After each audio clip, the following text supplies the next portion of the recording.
You know how the idea of Fight Club came about? It was when writer Chuck Palahniuk went on a camping trip and got beaten up after he confronted the other campers over their loud music. Well, he did actually say loud music, but the campers were partying. When he returned to work, nobody asked him what had happened. According to him, people didn't ask me what happened. I think they were afraid of the answer. I realized if you look bad enough, people wouldn't want to know what you did in your spare time. They didn't want to know the bad things about you. And the key was to look so bad that no one would ever ask. And that was the idea to Fight Club. Hi, Peter. How are you?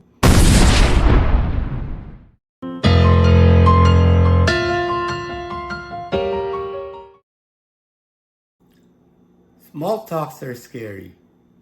I don't necessarily hate them, but it's more of not knowing how to respond to it. I'm afraid I might say something random like polar bears.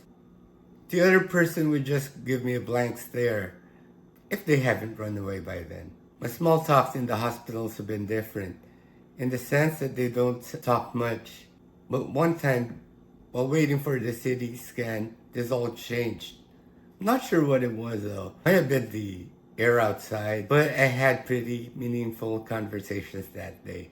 Like when this CT scan first timer told me places it had been to in the US and told me to visit New Orleans. When the broken CT scan machine forced us to wait out much longer, one lady in her 50s asked if we had to wear gowns since we were the only two still casually dressed in that area. A few minutes into the conversation, I saw it as a stage to talk shit about the non-existent universal healthcare in the Philippines.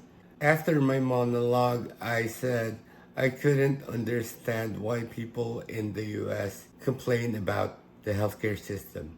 My dumb words triggered her feelings about the US healthcare. And you can say I around.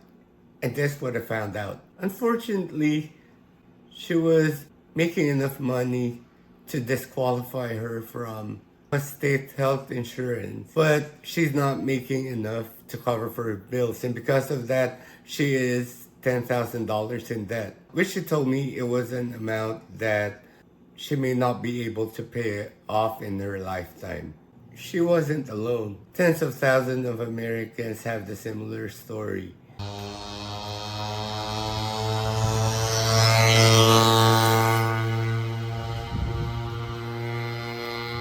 Following the success of Bowling for Columbine and Fahrenheit 9/11, Michael Moore releases Sicko. The movie opens with the man stitching himself up because he had no health insurance. The scene was so intense that I almost looked away from the screen. It jumps to a scene where a guy talks about a sewing accident that cut off both the top portions of his ring and middle fingers. Apparently, the cost of saving both fingers is too high for him, so he has to let go of one.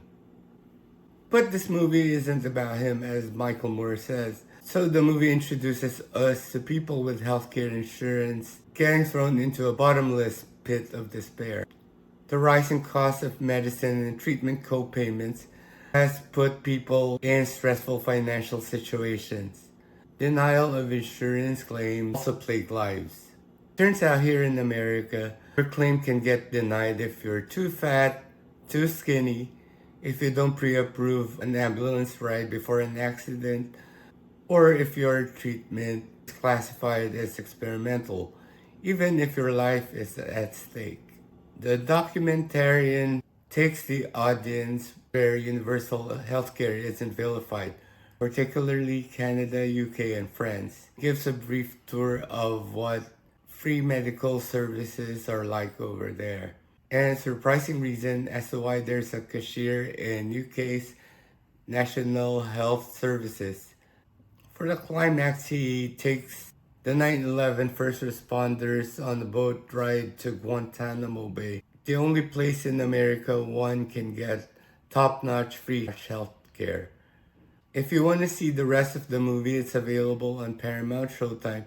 But if you don't have it, you can watch it for free on Michael Moore's Vimeo.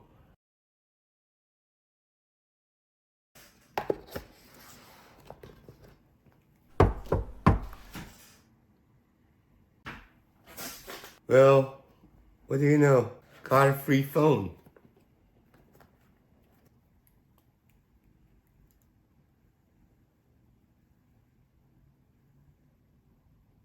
Well, let's move that out of the way. This infographic by Aubrey Hirsch shows that medical debt is the number one reason of bankruptcy here in America. Having universal health care here would save at least 68,000 Americans. And that's enough to fill Pittsburgh Steelers Stadium. We're talking about lives here and not just some arbitrary number. In my opinion, this gap between the patients and healthcare gives more room for unscientific alternative medicine, quacks, and snake oil peddlers. When saddled with financial, physical, and emotional obstacles, stress builds up. How many times have you heard when somebody gets sick, we automatically attribute it to stress? I never knew why the lady in the waiting room was there, except for the fact that her appointment was scheduled on the same day she had visited her doctor. She wasn't feeling well that day, and the doctor told her to get scanned. She was obviously stressed with the physical pain and her mounting debt. Is there any link to disease and stress? These TED Talks showed the connection is highly likely. They talk about studies being done on mice put in stressful situations. In the first TED Talk, Court Davis mentions about an experiment involving putting tumors in mice, putting them in stressful situations. This resulted in their cancer spreading and growing faster. In the second TED Talk, Dr. David Khayat talks about giving lab mice electric shock in 3 different situations. One, when there's a bridge to which the mouse can escape. Second situation, when another mouse is put in the mix. And the third one, when both are removed. The results were astounding. After experiencing discomfort, mouse 1 escaped. In the second scenario, the mice fought. And in the third scenario, poor little things were more at risk of getting cancer. In another study, Dr. Suzanne Konzen found out that stress added extra layers of protection to cancer cells. All the 3 studies mentioned here don't exactly determine if stress causes cancer. It does affect cancer's behavior, making it progress faster and more resistant to treatment. While stress cannot be avoided entirely, it can definitely be lessened. Dr. Constant stresses the importance of mindfulness. That may mean just focusing your entire attention in simple tasks like washing your hands, or a lengthy meditation. Meditation expert in Mind Valley CEO Vishen Lakshani suggested 10 through 15 minutes of meditation. According to him, for most people, 15 to 20 minutes will give you the changes you need. But should you go meditating for over an hour? He's not a fan of meditating for over an hour because he says it's counterproductive. Don't think that you need an hour in meditation, he warns. He suggests using extra 4 minutes that you would have been meditating to do these activities. Read a book. Do a high-intensity exercise. Spend time with loved ones. 15 minutes of quiet time isn't the only way to lessen stress. And get lost in your favorite book. Sip some tea. Get drawn into a movie. Whatever it takes. And while you're at it, shoot up those space monsters. I'm looking at the damn camera.